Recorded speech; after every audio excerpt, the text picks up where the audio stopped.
Saint-Esprit vient, descend, Saint-Esprit vient, descend, Saint-Esprit vient,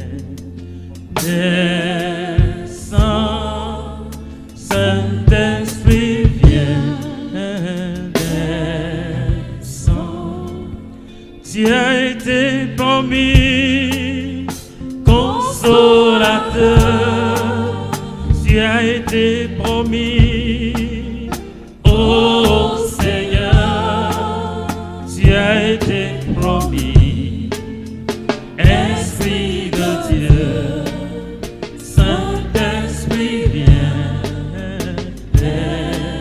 descend, tu as été promis, consolateur, tu as été promis, ô Seigneur, tu as été promis, Esprit de Dieu, Saint-Esprit vient, tu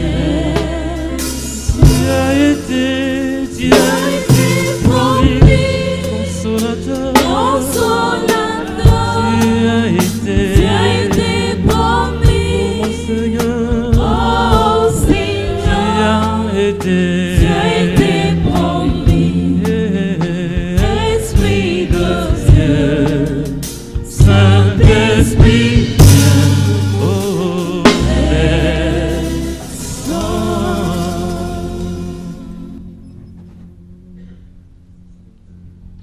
Frères et sœurs, paix et joie du Christ. Paix et joie du Christ. Soyez tous les bienvenus. Welcome to all of you. Lorsqu'on m'a demandé de vous parler de la conversion, je me suis posé une question. Pourquoi m'avoir choisi moi, alors qu'il y a tant d'autres évêques qui peuvent parler de la conversion? Puis je me suis dit, peut-être c'est parce qu'ils sont en train de chercher celui qui a le plus besoin de conversion, pour que, avant de parler aux autres, il puisse réfléchir lui-même à ce thème. Donc vous avez devant vous le plus grand pécheur de l'Afrique. Ah, vous n'y croyez pas? Alors vous avez devant vous le plus grand saint d'Afrique. Vous n'y croyez pas non plus? C'est un pécheur qui va parler à des pécheurs. C'est un frère qui s'adresse à tant d'autres qui veulent voir l'Afrique émerger, qui veut que les Africains puissent changer de cœur, accepter d'entrer dans ce mouvement de transformation qui seul peut aider le continent à se développer réellement. Alors avant de commencer cette prédication, je vous invite à vous unir à moi pour adresser à Dieu deux petites prières inspirées par sa parole. La première intercession est en faveur de celui par qui Dieu veut vous parler ce matin. Et je la formule à partir des passages d'Isaïe 51, 16 et Jérémie 1, 10. Voici ce que dit le Seigneur à ces deux prophètes. Isaïe 51, 16. J'ai mis mes paroles en ta bouche, à l'ombre de ma main je t'ai caché, pour tendre les cieux et pour fonder la terre, pour dire à Sion, tu es mon peuple. Jérémie 1, 9 à 10. Puis le Seigneur étendit la main et me toucha la bouche. Il me dit, voici, je mets dans ta bouche mes paroles. Vois, aujourd'hui je te donne autorité sur les nations et les royaumes, pour arracher et renverser, pour détruire et démolir, pour bâtir et planter. Je supplie le Seigneur de mettre ces paroles dans ma bouche, pour qu'à travers moi, il puisse s'adresser à vous, à notre continent, à notre chère Afrique, en lui disant: tu es mon peuple bien-aimé. Je supplie le Seigneur de me remplir de son Esprit Saint pour que ma parole, pour que sa parole qui passera par moi puisse démolir et renverser les obstacles que nous avons érigés en nous.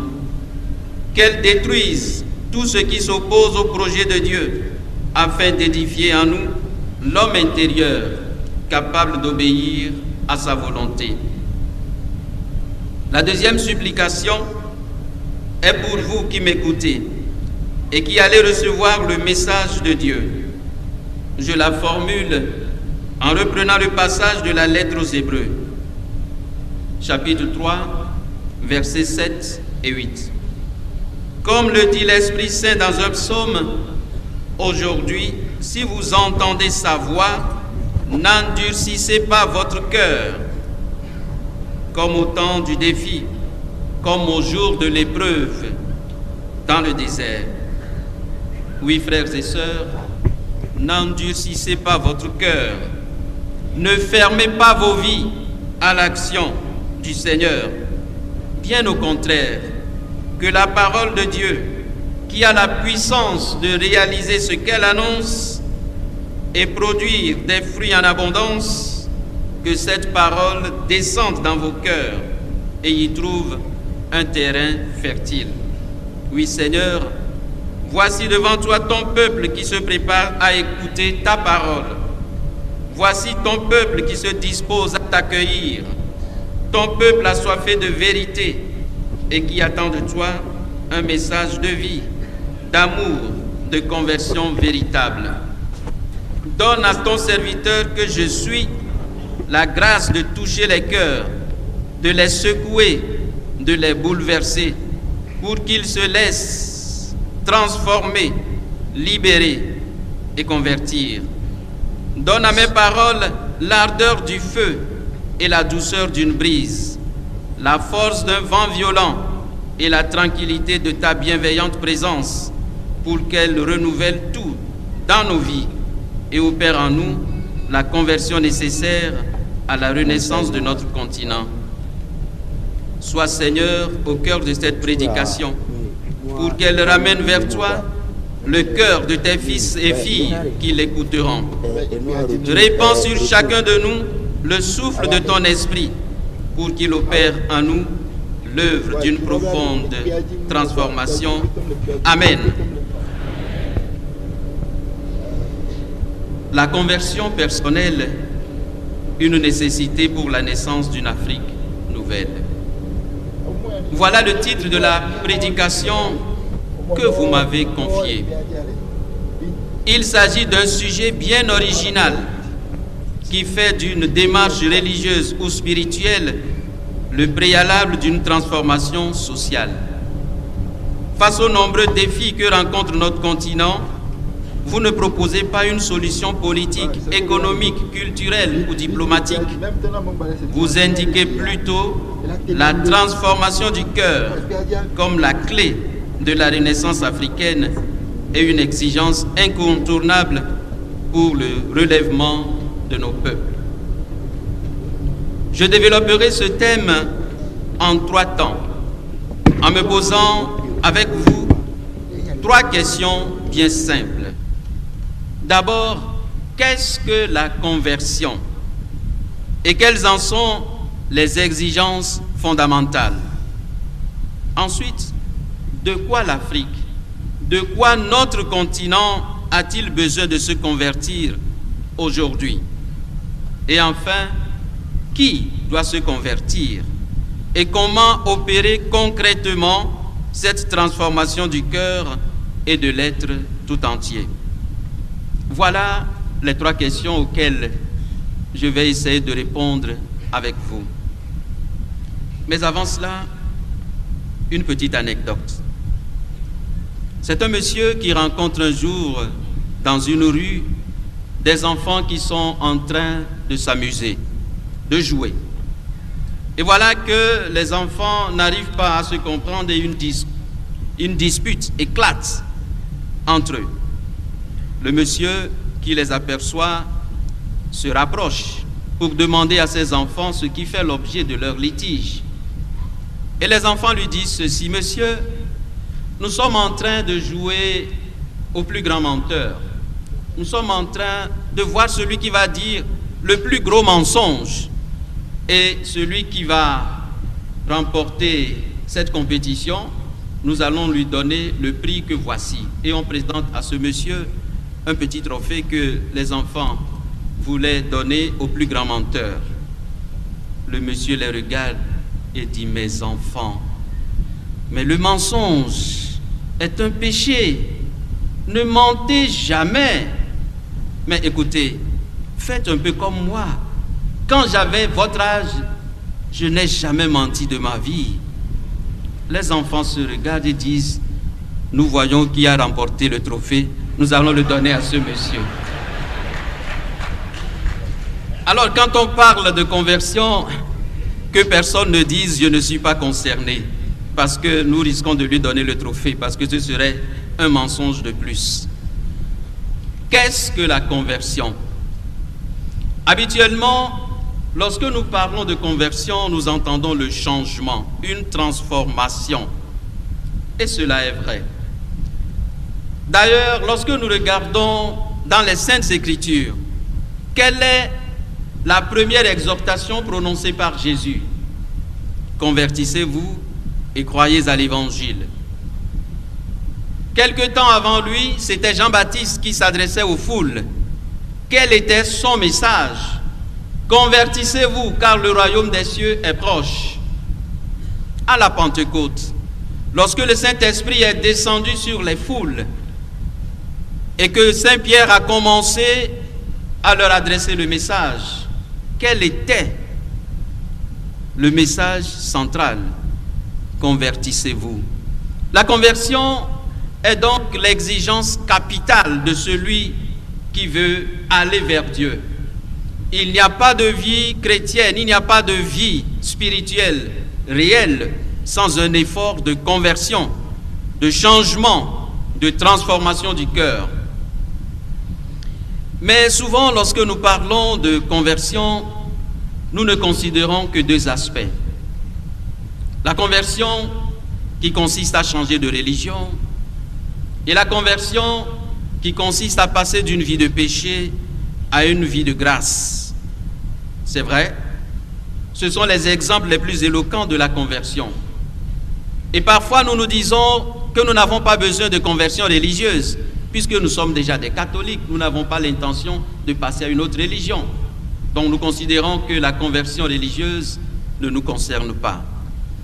Et nous imaginons également que nous ne sommes pas de grands pécheurs, et donc nous n'avons pas besoin non plus d'une conversion morale, parce que nous menons une vie qui est presque acceptable, et donc nous ne nous sentons pas trop concernés par la conversion. Une autre petite anecdote. C'est un roi qui visite une prison. Il est accompagné par le directeur de la prison et on lui présente quelques détenus. Et chaque détenu, voyant le roi, voulait formuler une requête. Naturellement, la requête de la libération.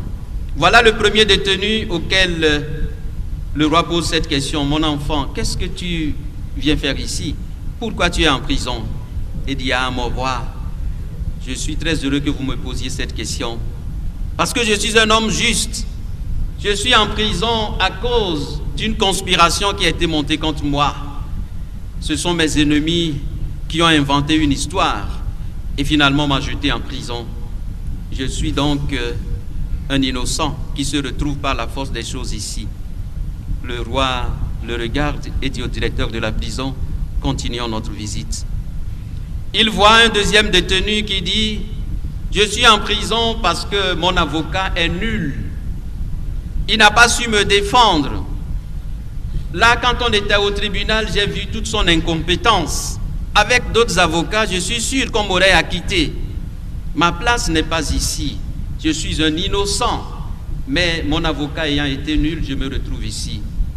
le roi dit au directeur de la prison, continuons notre visite. Un troisième détenu, mon enfant, pourquoi es-tu ici? Il dit, ah, ça c'est la faute des juges. Ce sont tous des corrompus. Mes adversaires leur ont donné de l'argent. Et c'est pour ça qu'ils m'ont condamné. Je suis un innocent. Ma place n'est pas ici. De grâce, mon roi, fais-moi libérer. Le roi dit au directeur de la prison, continuons notre visite. Et ils arrivent devant un autre monsieur qui dit, mon roi, je suis ici parce que je suis un coupable. Malheureusement, je sais que j'ai volé. Mais voyez-vous, je vis dans la misère. Et parfois, quand la misère est trop grande, on n'arrive pas à résister. J'ai volé de quoi me nourrir. Mais aujourd'hui, j'ai compris la leçon. Je sais que ma place est ici. Je ne vous demande même pas de me libérer. Mais quand j'aurai purgé ma peine, demain, je mènerai une vie plus exemplaire. Et le roi dit au directeur de la prison, libérez vite cet homme. Alors le directeur est étonné. Mon roi, les trois se sont présentés comme des innocents. Ils ont demandé qu'on les libère. Et tu as refusé. Mais celui-ci, il a reconnu lui-même qu'il est coupable. Il n'a même pas demandé la libération. Et c'est à lui que tu veux accorder cette grâce. Mon roi, comment expliquer une attitude si étrange? Et le roi dit ceci. Tous ceux que nous avions rencontrés auparavant sont des innocents. Et celui-ci est le seul coupable. Libérez le coupable pour qu'il ne contamine pas les innocents. La conversion, elle commence par quoi? Par la reconnaissance de ce que nous sommes, par la reconnaissance de notre vie, par la reconnaissance de nos péchés. Mais qui est capable de reconnaître son péché? Qui a suffisamment de sincérité pour accepter de porter un regard lucide sur sa vie? Est-ce que nous en sommes vraiment capables? Ou nous nous considérons tous comme des innocents qui sont injustement condamnés ou qui connaissent des situations qui, à la fin, sont de la responsabilité d'autres personnes? Ce matin, je voudrais que tous ceux qui m'écoutent, je voudrais que chacun de vous se mette lui-même dans la condition de celui qui doit se convertir. Si nous ne faisons pas ça, nous allons peut-être écouter un beau discours qui ne produira aucun fruit en nous.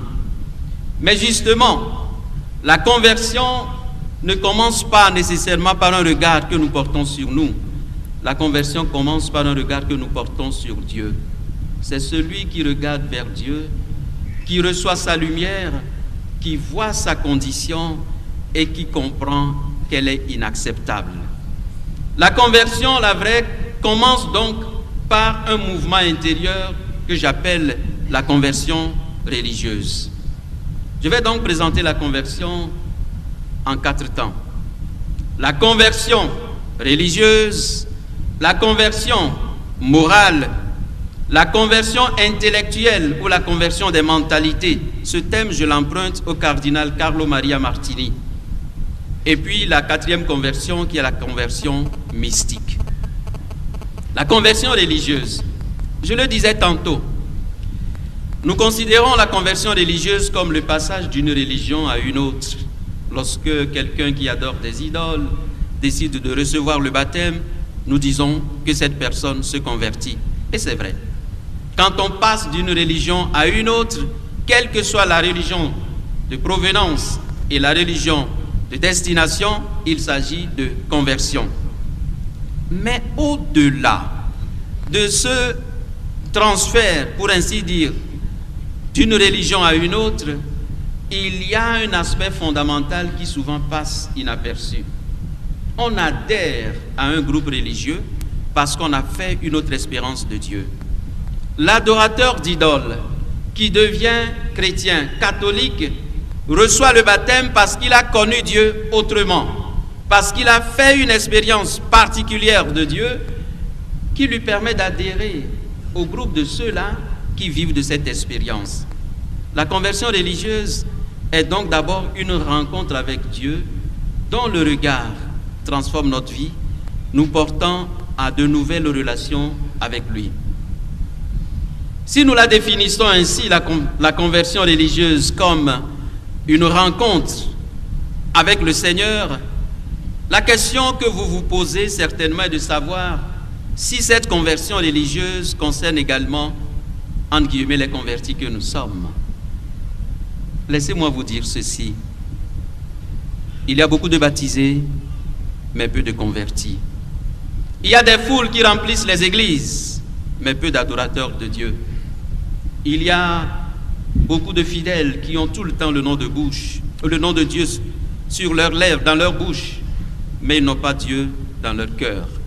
La conversion religieuse concerne également les baptisés que nous sommes. Un auteur disait ceci: si jadis la conversion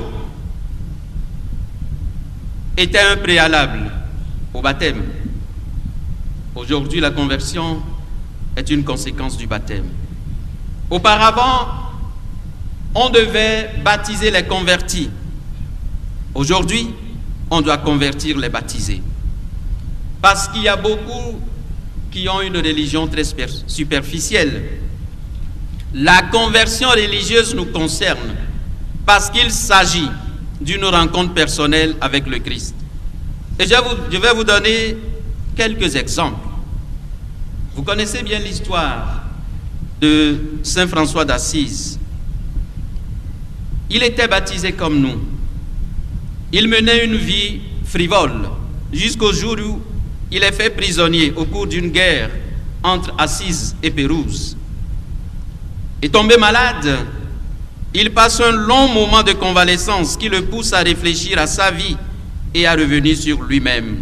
Un jour qu'il est en prière dans l'église de Saint-Damien, il entend le Christ lui demander: « François, restaure mon église. » Pensant qu'il s'agissait d'une réparation matérielle de l'édifice, il se met à l'œuvre et ce n'est que progressivement qu'il comprend sa mission.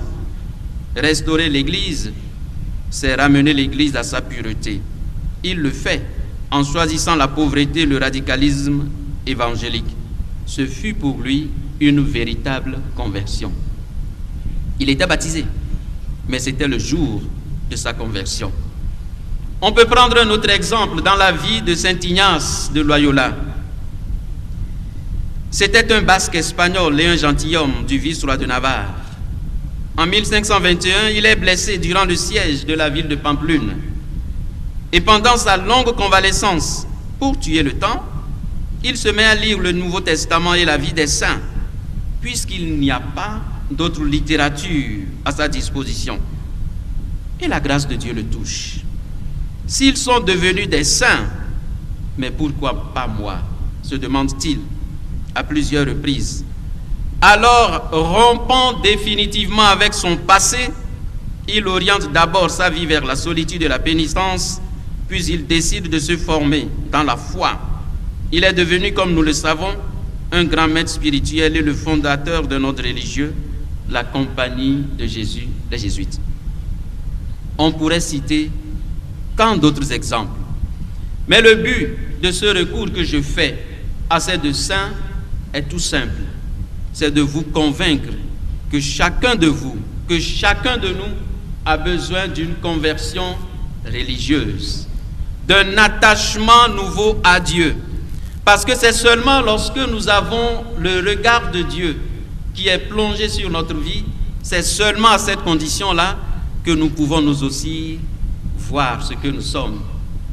Dans ta lumière, dit le psaume, nous voyons la lumière.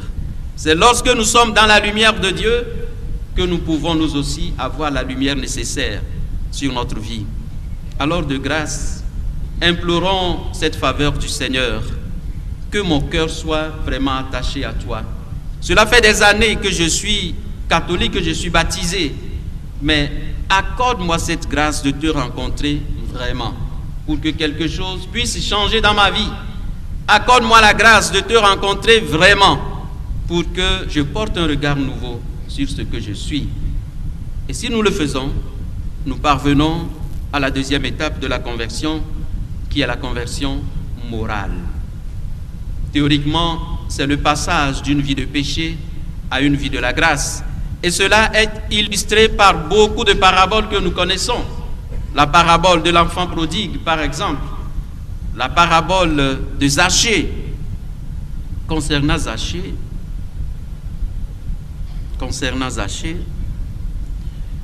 on m'a souvent donné ce nom. Mais je ne sais vraiment pas pourquoi. Vous savez pourquoi, vous autres? Ah, vous savez pourquoi? Ou bien vous aussi, vous me donnez ce nom? Non, vous n'allez pas me donner ce nom. J'aime beaucoup Zachée et je vous dirai pourquoi tout à l'heure. Parce que, non pas parce qu'il y a des similitudes et des ressemblances. Honte à vous si vous pensez à ces similitudes et ces ressemblances. Non, mais parce que sa vie est une belle illustration de ce qu'est vraiment la conversion. J'y reviendrai. Le Nouveau Testament est rempli de récits de conversion. Pas seulement le Nouveau Testament. Nous connaissons la vie du roi David, son péché, son repentir, sa conversion. Chaque fois que nous décidons de rompre avec le mal pour mener une vie plus juste, nous faisons ce qu'on appelle la conversion morale.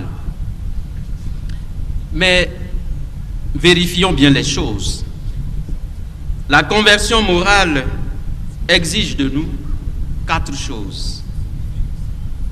D'abord, le regret sincère des péchés commis. Une maîtresse d'école pose cette question aux enfants. Que faut-il faire pour être pardonné? Un enfant lève la main et répond en même temps, pour être pardonné, il faut d'abord pécher. Il a raison, cet enfant, mais la maîtresse corrige. Pour être pardonné, il faut reconnaître son péché. Il faut identifier son péché. Je le dis encore une fois, nous trouvons trop d'excuses pour justifier le mal dans lequel nous nous enfonçons. Nous trouvons trop de prétextes pour éviter de nous placer devant la lumière de Dieu. Celui qui ne reconnaît pas son péché et ne l'admet pas comme péché est incapable de se convertir. On ne guérit pas un malade qui ne veut pas admettre sa maladie. Il ne sert à rien de la cacher ou de la déguiser. Il ne sert à rien de nous tromper, parce que ce n'est pas le prétexte que nous trouvons qui changera notre état de pécheur. Le premier pas de la conversion, c'est donc le regret sincère des péchés commis. Mais regrettons-nous vraiment les péchés commis? Parfois on dirait que nous sommes tellement attachés aux péchés que nous les aimons. Regrettons-nous le péché? La deuxième condition pour la conversion morale, c'est la rupture avec le mal et ses avantages. Oui, la conversion est incomplète tant qu'elle ne nous conduit pas à une rupture avec le mal. Et là, entendons-nous bien. Nous voulons parfois nous convertir, mais sans renoncer aux avantages du péché. Est-ce vraiment possible?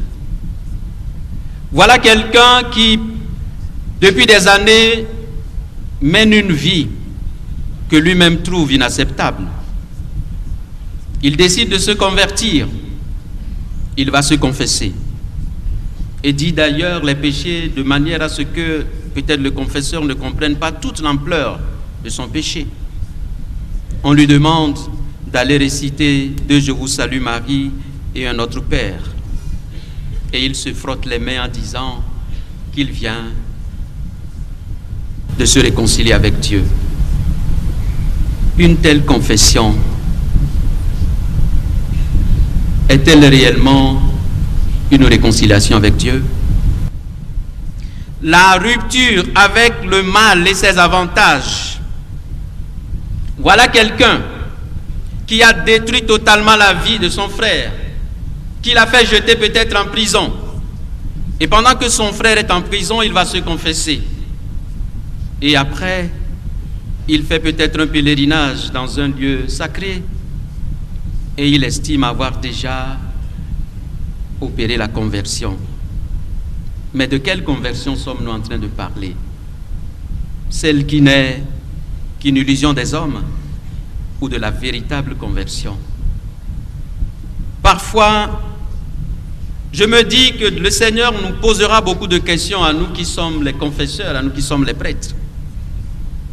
Nous avons tendance à justifier le refus de pénitence de certains de nos confessés. Lorsque nous leur disons, ça ne fait rien, tu es humain, va, prie seulement de Je vous salue Marie et un autre Père, demande pardon à Dieu.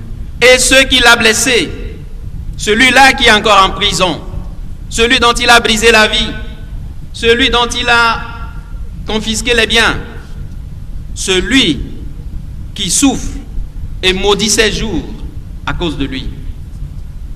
Devons-nous tout simplement considérer que cela ne vaut pas la peine? La deuxième attitude du converti moralement, c'est la rupture avec le mal et ses avantages. Dans une pièce théâtrale très fameuse, Hamlet, Shakespeare nous donne une idée de ce qu'est le renoncement. Il raconte l'histoire d'un certain Claude qui un jour, qui assassine son frère, épouse sa belle-sœur Gertrude et se fait couronner roi de Danemark. Mais un jour, pris de remords, il essaie de prier. C'est alors qu'il se rend compte que sa prière ne peut pas être sincère tant qu'il n'aura pas renoncé au fruit de son crime. Et il dit ceci: prier, je ne peux pas. Quoique mon désir ait l'acuité du vouloir, ma trop forte honte défait ma forte intention. Impossible, puisque encore je possède ces objets pour lesquels j'ai commis le meurtre, ma couronne, ma propre ambition et ma reine. Peut-on être pardonné et garder le fruit de sa faute? Dans le courant corrompu de ce monde, la patte dorée du crime peut pousser la justice à l'écart. Et souvent, on voit le bien mal acquis acheter la loi. Mais là-haut, il n'en va pas ainsi. Mes paroles volent en haut, mes pensées demeurent en bas. Paroles sans pensée ne montent point au ciel. Renoncement au péché et à ses avantages. Troisième condition de la conversion morale, la réparation. L'histoire de Zachée, si je l'aime beaucoup, illustre ce qu'est la réparation. Cet homme qui a rencontré le Christ a surpris tout le monde. Au cours du repas qu'il a organisé, le voilà qui se lève de table, demande le silence et s'adresse à Jésus. Que lui dit-il? Maître, si j'ai volé quelqu'un, je vais lui rendre 4 fois plus. Et la moitié de mes biens, je vais la donner aux pauvres. Il parle non seulement de restitution, mais 4 fois plus. Je suis sûr que dans la ville de Jéricho, des gens ont regretté de n'avoir jamais été volés par Zachée. Parce qu'ils vont recevoir 4 fois plus. Pour une fois dans l'histoire, il y aura des gens qui ont regretté de ne pas avoir été volés. Il veut réparer. Mais est-ce que nous comprenons que lorsque nous avons détruit la réputation de quelqu'un, lorsque nous sommes la cause du malheur que vit la personne, nous avons à montrer une générosité plus grande? Est-ce que nous savons que nous ne pouvons pas nous contenter seulement d'accusations formulées au creux de l'oreille d'un confesseur? Est-ce que nous nous disons quand même que la responsabilité du relèvement de l'autre passe par ma réparation. Et le dernier, c'est la réconciliation lorsqu'elle est possible. Un peu comme l'a fait l'enfant prodigue. Nous reviendrons d'ailleurs à la fin de ma prédication sur l'enfant prodigue. Il y a maintenant la troisième dimension de la conversion, qui est la conversion intellectuelle ou la conversion des mentalités. Mes frères et sœurs, si nous sommes souvent des chrétiens médiocres, c'est parce que nous n'acceptons pas de changer de mentalité. Et d'ailleurs, lorsque nous regardons la vie de Jésus avec ses disciples, nous nous rendons compte que pendant 3 ans, l'effort constant qu'il a fait est de conduire ses disciples à un changement de mentalité. Nous ne pouvons pas continuer à nous déclarer chrétiens en gardant la mentalité du monde. Et je voudrais vous indiquer quelques points sur lesquels il convient de faire cette conversion intellectuelle ou la conversion des mentalités. Que pensons-nous de la vengeance? Que pensons-nous de la vengeance? Nous pensons que lorsqu'elle est méritée, il faut que nous l'appliquions. Comme ça, on donne une leçon. Tolérer le mal, c'est encourager le pécheur à le répéter, disons-nous. Mais la vengeance est-elle un sentiment chrétien? Que pensons-nous de l'autorité et du service? J'aime bien mettre une différence entre l'autorité et le pouvoir. L'autorité, c'est la capacité d'obtenir l'obéissance sans user de force. Le pouvoir, c'est la capacité d'obtenir l'obéissance en usant de force, parce qu'on a été investi de cette force. Ce que le Seigneur nous demande d'exercer, ce n'est pas le pouvoir. Il nous demande d'exercer l'autorité. L'autorité fait partie de la personne. Elle est une valeur morale. Et c'est lorsque l'autorité a échoué qu'on recourt à la force. C'est lorsque l'autorité a échoué qu'on recourt à la force. Un papa qui prend un bâton pour se faire respecter par son enfant a déjà échoué par rapport à l'autorité. Il recourt au pouvoir. Vivons de manière à ce que chacune de nos paroles n'ait pas besoin d'imposition. Parce que nous-mêmes, nous pratiquons ce que nous vivons. Comment concevons-nous l'autorité et le pouvoir? Nous sommes des chrétiens. Comment exerçons-nous le pouvoir? Comme une capacité qui nous est donnée d'écraser ou comme une autorité que Dieu a mise dans nos mains pour relever? Changement de mentalité. La grandeur évangélique, tout le monde veut être grand, tout le monde ambitionne des choses, mais que nous dit le Seigneur? Oui, l'ambition peut être une chose bonne, mais dans le bon sens. Votre ambition doit être de servir, d'occuper la dernière place, celle que personne ne choisit. Que pensons-nous du pardon? Il faut que le pardon ait une limite. Mais le pardon du chrétien n'a pas de limite. Et le pardon du chrétien peut être même offert à celui qui ne l'a pas demandé. Mais nous pensons, nous, que tant qu'on n'a pas demandé le pardon, on ne peut pas l'accorder. Qui l'a dit? Parce que le pardon est une décision unilatérale qui nous libère et qui nous réconcilie avec Dieu. Lorsqu'il est accepté, le pardon est célébré. Mais le pardon donné n'est pas conditionné par l'attitude de l'autre. Faisons la distinction entre les choses. Pardon donné, pardon accepté, pardon célébré. Ce que le Seigneur nous demande, c'est le pardon accordé. Le reste, il s'en charge. Que pensons-nous du bonheur? À tous les prix, même en trahissant notre conscience. Que pensons-nous de l'amour, y compris de l'amour des ennemis? Que pensons-nous de la richesse? Elle n'est jamais suffisante. Je le dis souvent, le riche ne regarde jamais sa richesse, il regarde ce qu'il n'a pas encore. Et puisque ce qu'il n'a pas encore est illimité, même s'il est à la tête d'une grande fortune, il trouvera qu'il n'est pas encore suffisamment riche. Le Seigneur nous avertit, les biens ne sont pas une fatalité, mais lorsque vous les possédez, évitez de vous laisser posséder par eux. Que pensons-nous du prochain en général?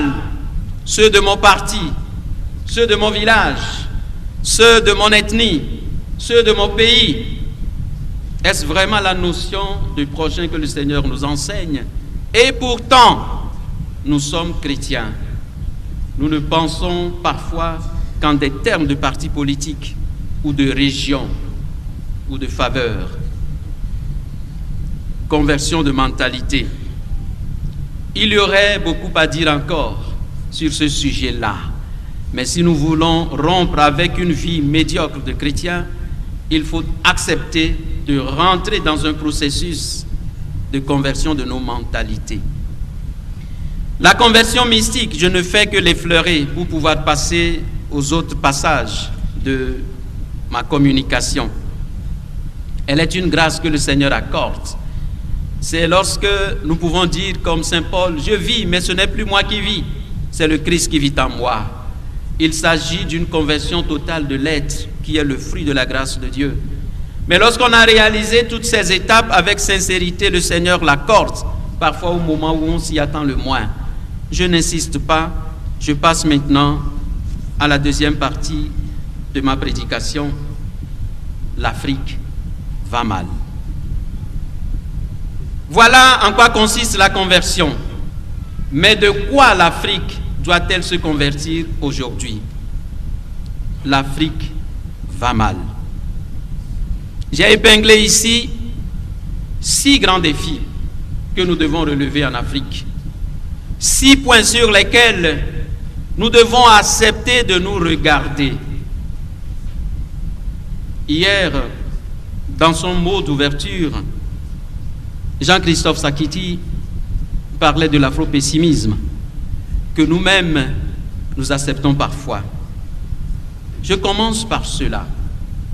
L'Afrique, un cliché de l'Afrique, ce à quoi l'Afrique ressemble aujourd'hui, le premier, c'est une terre de misère et d'humiliation. Lorsqu'on examine les données sur l'état du monde, l'Afrique est toujours classée en dernière position. Population vivant en majorité sous le seuil de pauvreté, manquant de ressources alimentaires avec des difficultés d'accès à l'eau potable, famine récurrente sur des terres qui se transforment en désert, cruelle insuffisance des structures de soins et de soignants, taux élevé de mortalité infantile, couverture vaccinale insuffisante, population soumise à des épidémies meurtrières que les gouvernants n'arrivent pas à juguler, taux de scolarisation les plus bas du monde, système scolaire en déliquescence. La liste de nos misères est interminable. Et cela peut nous conduire à un certain sentiment de fatalité, comme si notre continent n'avait pas d'espoir. Non. L'Afrique est le continent de l'espérance si nous prenons conscience de nos responsabilités envers l'histoire. Le premier cliché est donc celui du fatalisme auquel nous finissons par nous résigner en nous disant « Nous ne pouvons rien faire. L'Afrique est ainsi, elle restera toujours ainsi. » Non. Nous avons besoin de nous convertir de cette mentalité. Parfois, nous sommes les responsables de cette pauvreté, de cette misère en Afrique. J'y reviendrai. Un autre cliché sur l'Afrique. L'Afrique, un peuple de mendiants assis sur une mine d'or. N'est-ce pas la triste image que donne notre continent à tout observateur qui prend la peine de s'interroger sur notre paradoxe, à voir les étonnantes potentialités dont regorgent nos pays, on ne peut que s'étonner du mal qu'ils ont à décoller.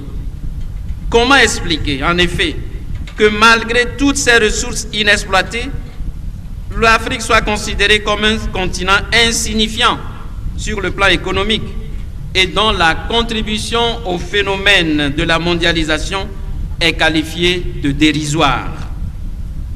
Sans tomber dans les excès d'un afro-pessimisme démoralisateur, on peut tout de même s'interroger sur l'incohérence d'une telle situation à laquelle nous avons fini par nous résigner. Un peuple de mendiants assis sur une mine d'or. Un autre cliché de notre Afrique, un continent avec une gouvernance d'un autre temps. Les populations africaines étouffent encore sous le joug de gouvernants peu préoccupés du bien commun. Depuis les années 90, les mouvements sociaux n'ont abouti dans beaucoup de pays africains qu'à des tueries, à des déplacements de population ou au mieux à des élections contestées. Et pendant ce temps, les autres avancent parce qu'ils ont compris les bienfaits d'une bonne gouvernance basée sur le principe de l'alternance qui permet au peuple d'avoir un contrôle sur ceux qui le gouvernent. Un autre cliché de notre Afrique, des pays exploités par des puissances étrangères avec la complicité de leurs propres dirigeants. Dans les lineamenta du deuxième synode pour l'Afrique, le tableau brossé sur notre continent est assez sombre, et je lis. L'Afrique est aujourd'hui plus que jamais dépendante des pays riches, plus vulnérable que tout autre continent à leurs manœuvres visant à donner d'une main et à reprendre le double de l'autre, visant à maintenir une mainmise forte sur le déroulement de la vie politique, économique, sociale, voire culturelle des pays africains. L'Afrique est consciemment oubliée dans ce monde qui se construit. L'on ne s'en souvient que quand il faut étaler ses misères ou l'exploiter. Je continue. De connivence avec des hommes et femmes du continent africain, des forces internationales exploitent cette misère du cœur humain qui n'est pas spécifique aux sociétés africaines. Elles fomentent des guerres pour écouler leurs armes. Elles soutiennent des pouvoirs politiques irrespectueux des droits humains et des principes démocratiques pour garantir en contrepartie leurs avantages économiques. Exploitation des ressources naturelles, acquisition de marchés importants, etc. Elles menacent de déstabiliser les nations et d'éliminer les personnes qui veulent s'émanciper de leur tutelle. C'est dans les lineamenta au numéro 8. Oui, notre Afrique est une terre exploitée par d'autres, avec la complicité de certains de ses fils et filles. Et il faut en prendre conscience, parce qu'on ne peut pas vraiment se développer quand on est ainsi traité, avec la complicité de ses propres frères et sœurs. Un autre cliché de l'Afrique, des nations prises en otage par des groupes terroristes. L'Afrique, notre terre bien-aimée, est secouée par des actes terroristes qui fauchent des vies humaines par dizaines, transformant des maisons, des marchés, des églises, des mosquées, des temples en charniers humains ou en brasiers géants. Malheureusement, le cercle de ces attentats ne cesse de s'élargir, tandis que les pays s'organisent pour riposter en frappant à leur tour ces groupes volatiles qui, tels des pieuvres géantes, étendent leurs tentacules mortels vers des régions jadis épargnées. Dernier cliché. L'Afrique, une terre de souffrance dont les jeunes veulent s'évader. Depuis quelques années, nous sommes régulièrement abreuvés d'images insoutenables ou de reportages déchirants de nos frères et sœurs, de nos fils et filles qui partent à l'aventure pour chercher en Europe, en Amérique ou en Asie un bonheur illusoire qu'ils n'ont pas pu trouver sur leur continent et dont les embarcations sont souvent englouties par les flots parce que rejetées comme des cargaisons de pestiférés par les pays d'accueil.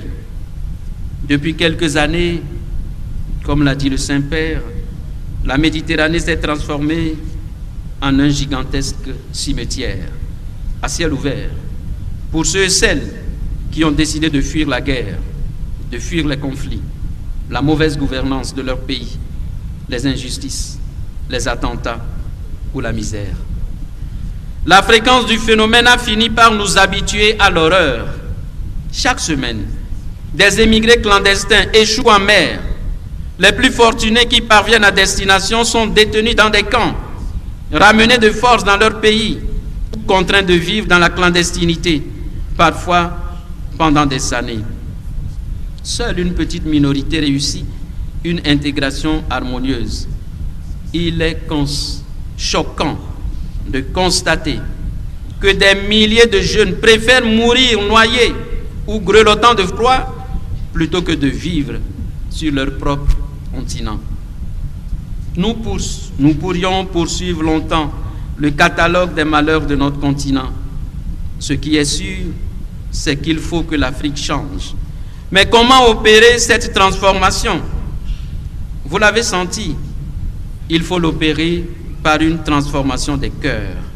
Cela signifie que les maux de l'Afrique trouvent leurs racines dans le cœur même des fils d'Afrique. C'est ce que je vais essayer de montrer avant d'indiquer quelques pistes pour la transformation des cœurs. Grande troisième partie de ma prédication, pour une Afrique nouvelle, la transformation des cœurs. Essayons d'identifier maintenant les mots, les racines de ces mots, ce qui provoque tout ce catalogue de défis que je viens d'énumérer. Pourquoi l'Africain en est-il là aujourd'hui?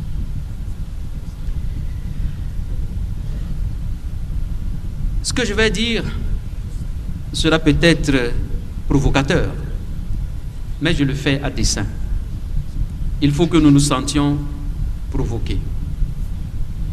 La première raison que je vois, c'est que le citoyen africain est comme un assisté économique qui est habitué à la dilapidation. Y avez-vous parfois pensé? Les pays les plus pauvres sont parfois les plus enclins au gaspillage. Dans son ouvrage polémique, L'Afrique noire est mal partie, René Dumont déclarait il y a près d'une cinquantaine d'années. Pour trop d'élites africaines, l'indépendance a consisté à prendre la place des Blancs pour jouir des avantages souvent exorbitants jusque-là concédés aux coloniaux. Aux soldes élevés s'ajoutaient parfois les belles villas, toutes meublées, sinon les palais pour gouverneurs, la nombreuse domesticité payée sur le budget, les autos avec chauffeur. La brusque accession au pouvoir sans contrôle a troublé certains esprits, corrodé le sens moral. René Dumont, L'Afrique noire est mal partie, page 77. Les réalités ont-elles vraiment changé depuis lors? L'étalage effréné de luxe, les gabégies qui frisent le scandale, les distributions d'argent aux 10 heures de boniment ont atteint dans certains pays des niveaux alarmants. Est-ce vraiment ainsi que nous allons construire l'avenir de notre continent? Regardez les biens que certains dirigeants africains ont amassés dans des banques étrangères. Ils sont suffisants pour tirer tout leur peuple de la misère. Et pourtant, regardez aussi les fortunes que nous gaspillons lors des baptêmes, des premières communions, des confirmations, des mariages et surtout des funérailles, alors que nous nous plaignons constamment d'être dans la misère. Est-ce normal? Nous nous plaignons souvent d'être pauvres et nous voulons être assistés. Mais nous faisons des gaspillages que même le riche ne s'accorde pas. On veut faire la fête tout le temps et on veut que ce soit d'autres qui financent notre fête. Où avez-vous jamais vu ça? Je veux faire la fête à tout moment, mais il faut que ce soit l'autre qui me donne l'argent pour faire la fête. Il faut que cela change. Nous n'allons pas nous tuer nous-mêmes pour enterrer ceux qui nous ont quittés. Y avez-vous souvent pensé? On s'endette. Et on a de la peine parfois à pouvoir trouver de quoi rembourser tout ce qu'on a pris pour faire un enterrement.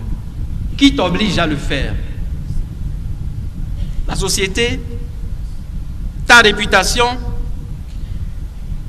Est-ce que ça vaut vraiment la peine de vouloir toujours faire la fête alors que nous nous plaisons à être des assistés? Deuxième raison, les citoyens africains sont des frères et sœurs qui se combattent au lieu de combattre leurs ennemis. Nous nous trompons souvent de combat.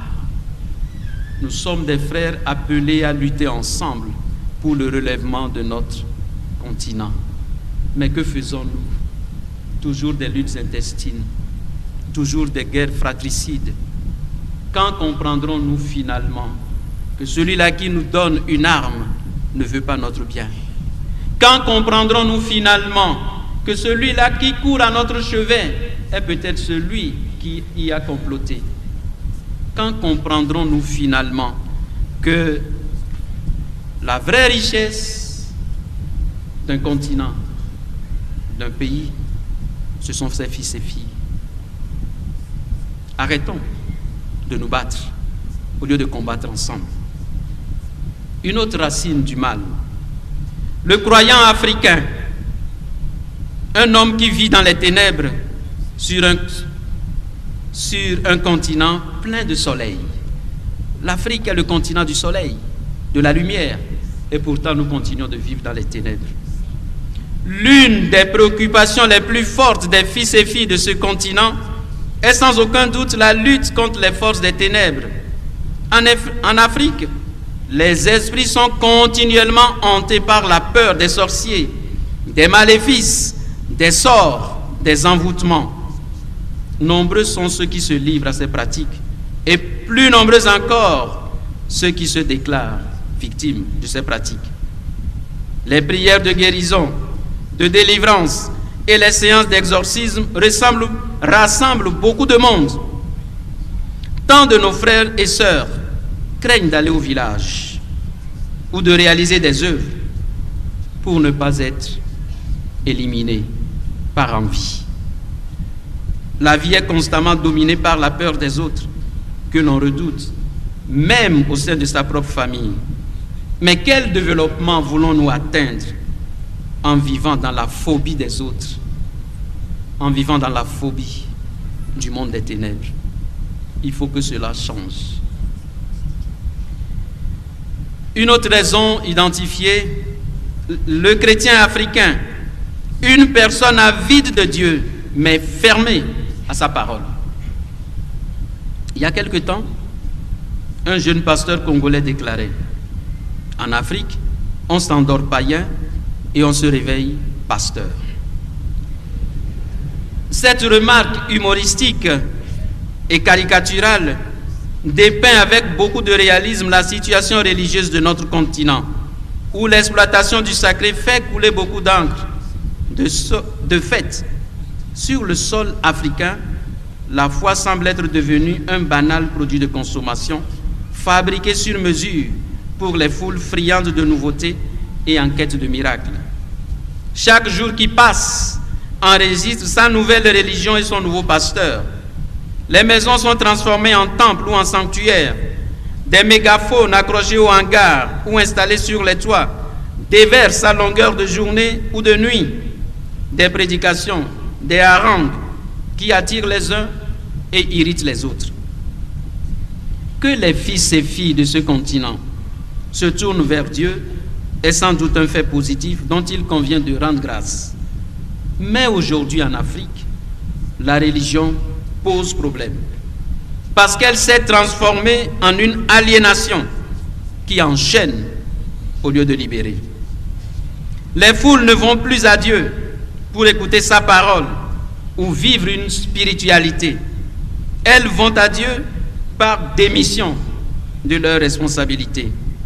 Or, une religion qui n'a aucun impact sur la vie concrète de ses membres n'est qu'une grossière illusion.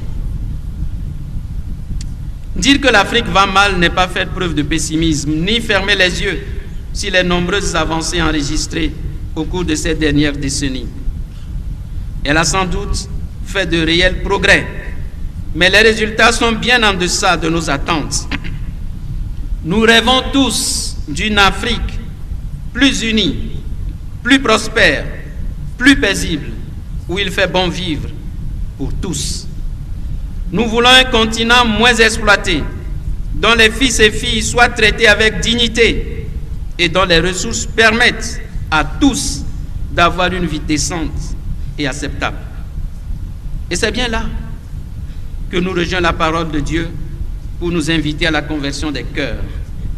Oui, tandis que les politiques proposent des solutions d'ordre politique, que les économistes font leur plan de sauvetage de notre continent qui semble faire naufrage, alors que la communauté internationale, de conférence en conférence, élabore ses stratégies d'intervention humanitaire ou d'accompagnement, l'Église, quant à elle, invite à une démarche plus personnelle qui engage chacun au plus profond de son être, la conversion. Des penseurs grecs avaient raison d'affirmer que sans la métanoïa, changement de cœur, il n'y a pas de métabolé, changement social. Sans la métanoïa, il n'y a pas de métabolé. Sans le changement de cœur, il n'y a pas de changement de société. Car la transformation sociale passe par le cœur de l'homme. C'est donc à cette aventure inspirée par notre foi que je voudrais à présent vous inviter dans cette dernière partie de ma prédication. La conversion, un appel lancé à tous. C'est à chacun de nous que l'appel à la conversion est adressé. Vous vous rappelez ce passage de Luc chapitre 3 verset 13 où des gens viennent rapporter à Jésus des incidents qui se sont produits et ils considéraient ceux qui avaient perdu la vie au cours de ces incidents comme de grands pécheurs, puisque selon eux, ils avaient été punis par Dieu. Et que répond Jésus? Si vous ne vous convertissez pas, vous périrez tous de même. Nous n'avons pas à faire la confession à la place des autres. C'est à chacun qu'il revient personnellement de se regarder, d'identifier ce qui ne va pas dans son comportement quotidien pour y porter remède. Pour le relèvement de notre continent, je voudrais au nom du Seigneur vous inviter à poser des gestes concrets de repentir, de rejet du mal et de ses séductions, de rupture avec le passé et de retour à Dieu. Je voudrais que chacun décide en ce moment de combattre dans son propre cœur l'envie, la jalousie, l'égoïsme et l'orgueil qui poussent à l'élimination des œuvres des autres. Que chacun prenne l'engagement de renoncer à l'esprit de domination et aux œuvres de la chair que cite saint Paul dans sa lettre aux Galates, chapitre 5, versets 19 à 21. Je cite: « Quelles sont ces œuvres de la chair?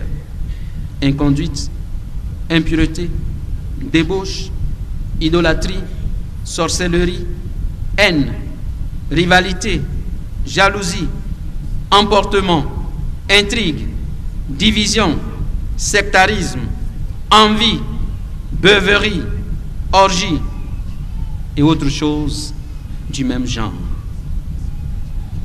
À ce point de ma prédication, je voudrais me tourner vers des acteurs de choix.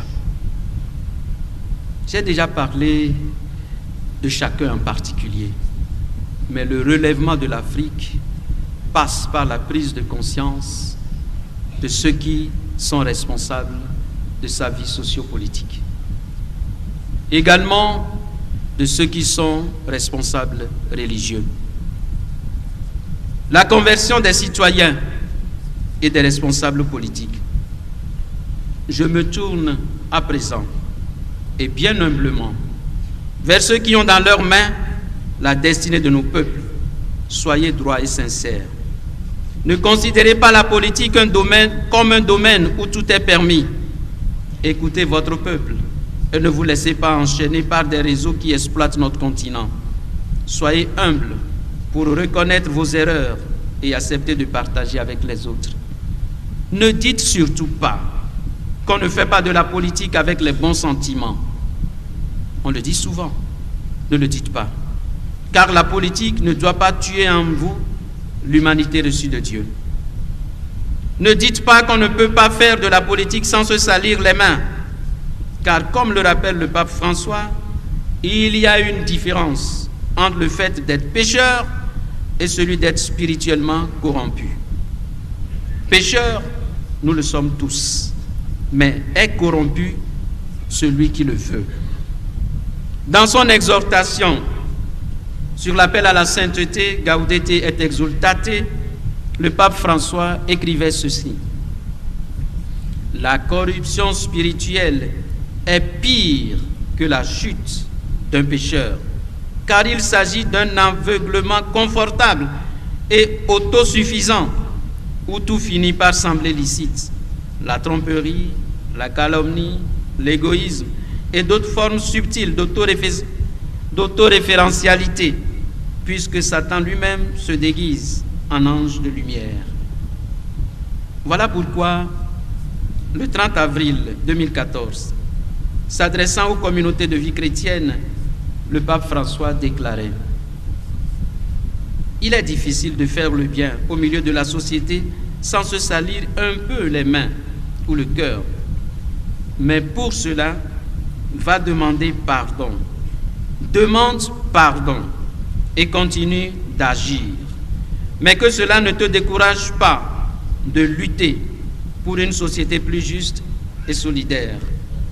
Le changement que nous voulons pour l'Afrique est à ce prix. Maintenant, la conversion des responsables religieux et des chrétiens que nous sommes. De manière particulière, je veux inviter les responsables religieux à une conversion de leur vie et de leur ministère. Par la bouche du prophète Osée, le Seigneur déclare: mon peuple périt faute de connaissance. Puisque toi, tu as rejeté la connaissance, je te rejetterai de mon sacerdoce. Puisque tu as oublié l'enseignement de ton Dieu, à mon tour, j'oublierai tes fils. Osée 4, 6. Si l'Afrique va mal, c'est notamment parce que certains de ses guides ont travesti leur mission et transformé leur vocation en une recherche de gains faciles. Ne vendons pas des illusions aux populations qui viennent vers nous. Soyons plutôt honnêtes et courageux dans l'accomplissement des charges reçues de Dieu. Il y a quelques mois, au cours d'une homélie prononcée au grand séminaire Saint-Jean-Paul II, je déclarais ce qui suit, aux séminaristes bien entendu.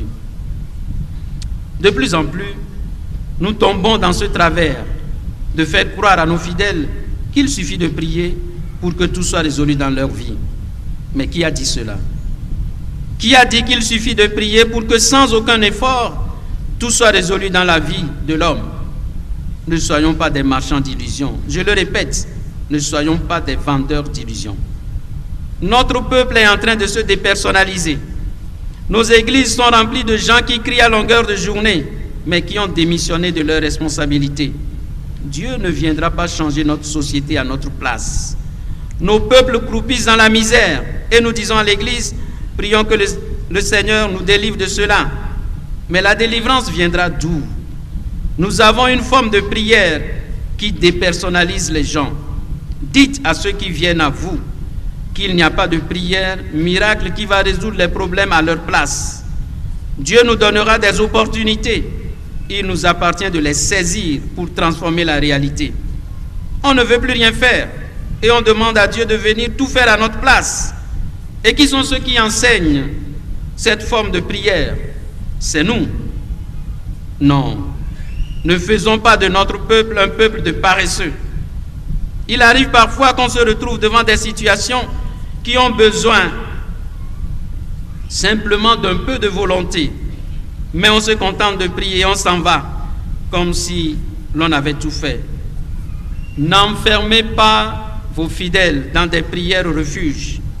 Ouvrez les portes pour qu'avec la grâce de Dieu, ils puissent agir. Pourquoi Jésus ne s'est-il pas enfermé?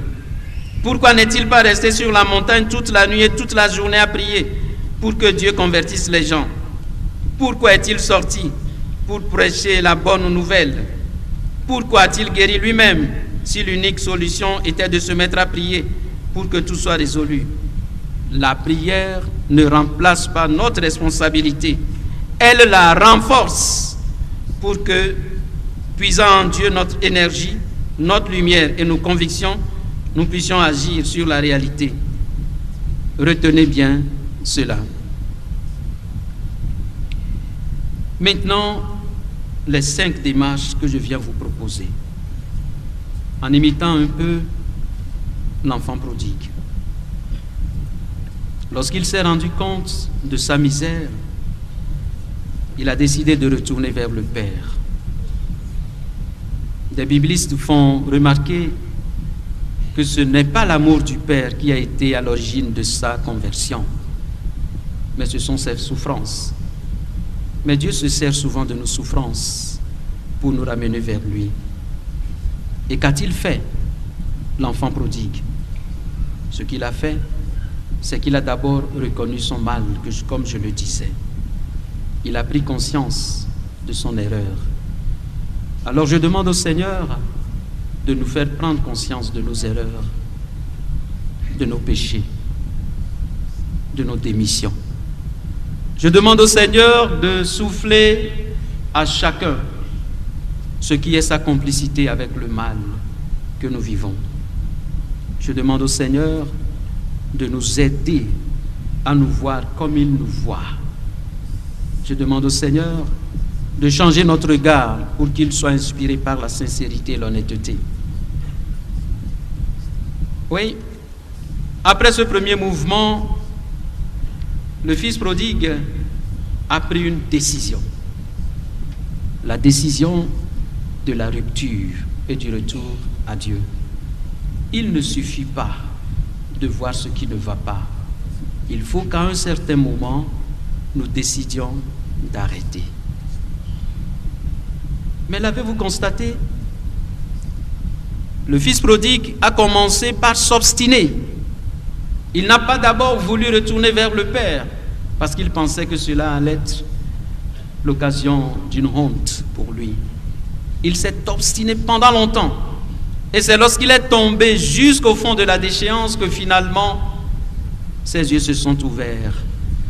Jamais chez son père, il n'aurait été traité ainsi. Il veut retourner chez son père pour être esclave, plutôt que de convoiter l'affreuse pitance qu'il devait donner au porc sans avoir le droit de s'en nourrir lui-même. Décision de se relever. C'est peut-être ce qu'il y a de plus difficile. Mais jusqu'où voulons-nous arriver d'abord avant de nous décider? Voilà que nous sommes dans des situations que nous reconnaissons comme étant des obstacles à notre épanouissement, à la vie que nous souhaitons pour l'Afrique. Mais nous nous obstinons, nous nous obstinons, nous nous accrochons. Nous ne voulons rien perdre, nous ne voulons rien changer. Quand est-ce qu'elle va arriver, cette décision? Cette question, je la pose à chacun de vous, à vous qui m'écoutez. Je me la pose à moi-même. Quand est-ce qu'elle va venir, cette décision qui sera libératrice? Seigneur, parfois, cette décision est difficile à prendre. Nous voyons tant d'obstacles, tant de liens qui nous enchaînent.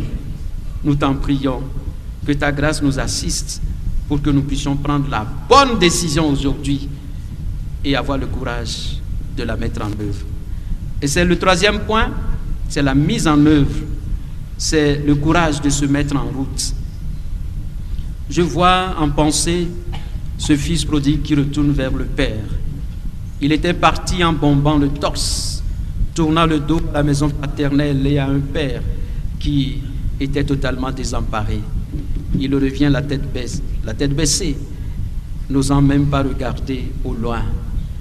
Il revient avec dans le cœur l'amère impression d'avoir échoué, mais qu'importe, il fait le pas, il retourne vers son père avec la conviction qu'au moins il l'accueillera comme un serviteur. Se mettre en route. Elle sera certainement longue, la route qui nous attend. Nous ne pouvons pas tout changer en un instant, mais nous pouvons commencer par un premier pas. Seigneur, parfois, nous nous effrayons parce que nous sommes allés tellement loin que nous ne savons même plus comment revenir. Mais ce que tu nous demandes en cet instant, c'est d'avoir le courage de nous mettre en route. C'est d'avoir le courage d'entreprendre le retour qui nous conduira vers toi. Et la quatrième étape, c'est de se réconcilier avec Dieu. Le fils prodigue ne pouvait pas imaginer ce qu'il attendait à la maison. Comme chaque jour, son papa était sorti pour scruter l'horizon, en espérant que son fils qu'il avait quitté puisse revenir à la maison. Et ce jour-là, il le voit arriver, marchant péniblement. Oh, comme c'est émouvant, cet homme déjà âgé qui se met à courir en titubant, qui s'élance vers son fils, le prend, le serre dans ses bras, sans même lui laisser le temps de dire quoi que ce soit. Il avait répété sur la route cette phrase qu'il voulait livrer en toute humilité à son père. Je ne veux plus que tu me considères comme ton fils. Je veux simplement que tu me traites comme un de tes serviteurs. Mais il n'a pas le temps. Le père l'embrasse, appelle les serviteurs. Mettez-lui des sandales aux pieds, une bague au doigt. Tuez le veau gras, parce qu'il est revenu. Notre fils qui était perdu est revenu. Cet espoir, le Seigneur l'a pour toi aujourd'hui. Pourquoi ne retournerais-tu pas vers lui pour lui dire simplement, Père, je regrette de m'être éloigné de toi. Pourquoi hésiter? C'est aujourd'hui que le Seigneur frappe à ta porte. Pourquoi reporter à demain? À un demain qui est d'ailleurs incertain. Parce que les jours que le Seigneur nous donne ne sont que des grâces qu'il accorde. Ce ne sont pas un devoir que nous devons exiger de lui. Et la dernière étape, c'est que le fils prodigue rentre à la maison et on ne sait même pas ce qui va se passer par la suite. Va-t-il rester ou fera-t-il comme nous en avons l'habitude? Quand tout va mal, nous connaissons le chemin de Dieu, mais quand tout va bien, nous nous détournons de lui. On ne sait pas. La parabole s'arrête à ce niveau-là pour que ce soit chacun qui continue à l'écrire par sa vie. Seigneur, ce matin, ta grâce m'a touché. Seigneur, tu viens parler à mon cœur et tu veux que je me relève, que je me convertisse. Parfois, j'ai même peur de te faire des promesses parce que toutes celles que j'ai faites auparavant, j'ai eu du mal à les tenir. Et pourtant, ce que tu vois, ce n'est pas tant ce que je pourrais faire. C'est le sentiment qui m'anime aujourd'hui. Seigneur, tu me rappelles, comme le disait ce sage juif, qu'entre moi et toi, il y a comme une corde que je casse chaque fois que je pêche. Et patiemment, tu reprends les deux bouts de la corde pour faire un nœud. Et en faisant le nœud, je me rapproche de toi. Oui, que mes chutes soient des occasions de me rapprocher de toi.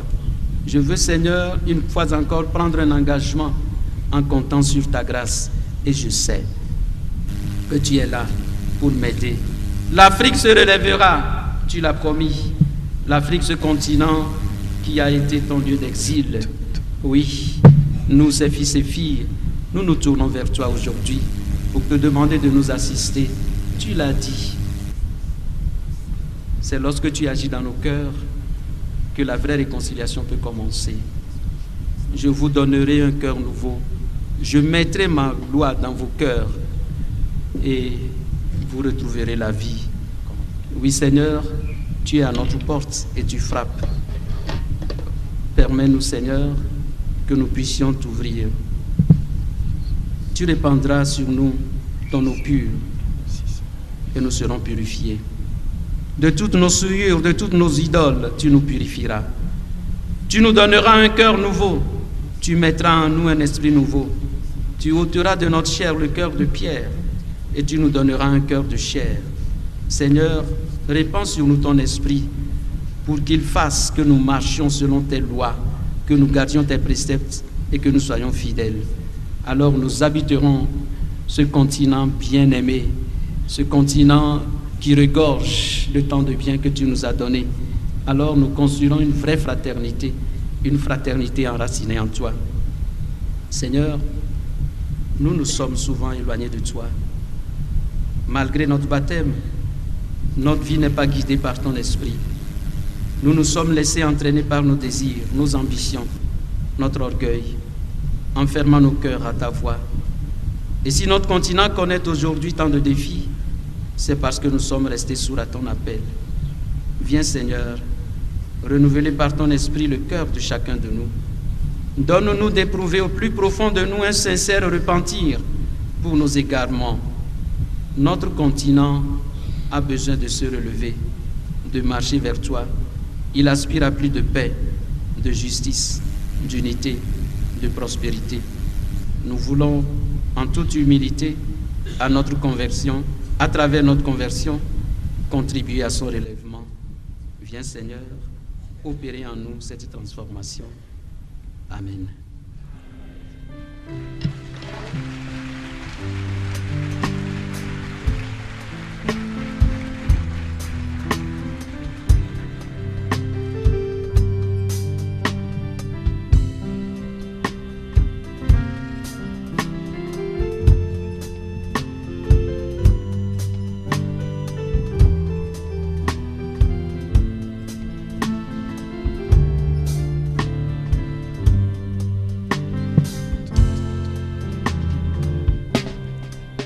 Tu peux naître de nouveau, tu peux tout recommencer, balayer ta vie passée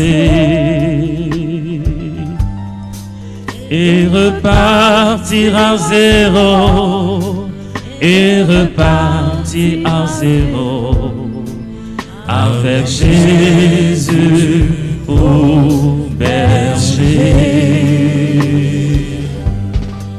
et repartir à zéro, et repartir à zéro avec Jésus pour berger.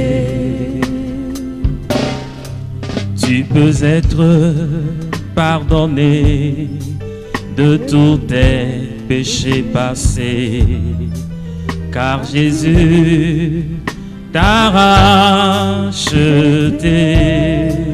Tu peux recevoir la paix. Tu peux recevoir la paix. Tu peux recevoir la paix. Source de l'éternité. Source de l'éternité. Tu peux recevoir la paix.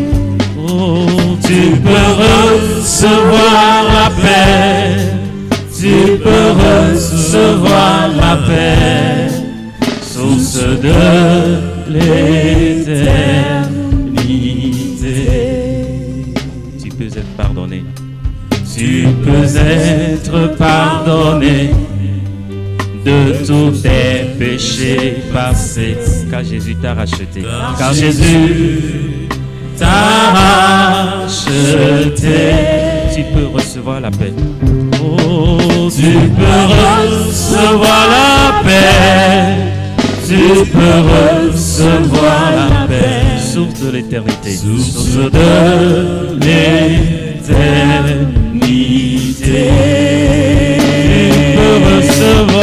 Tu peux recevoir la paix. Tu peux recevoir la paix, source de l'éternité.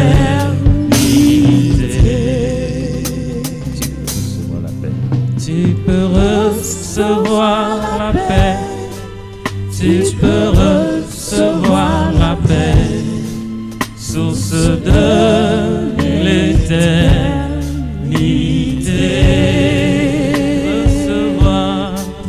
Tu peux recevoir la paix, tu peux recevoir la paix, source de l'éternité,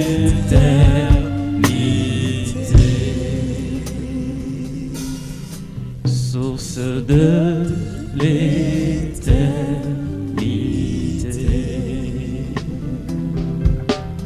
source de l'éternité.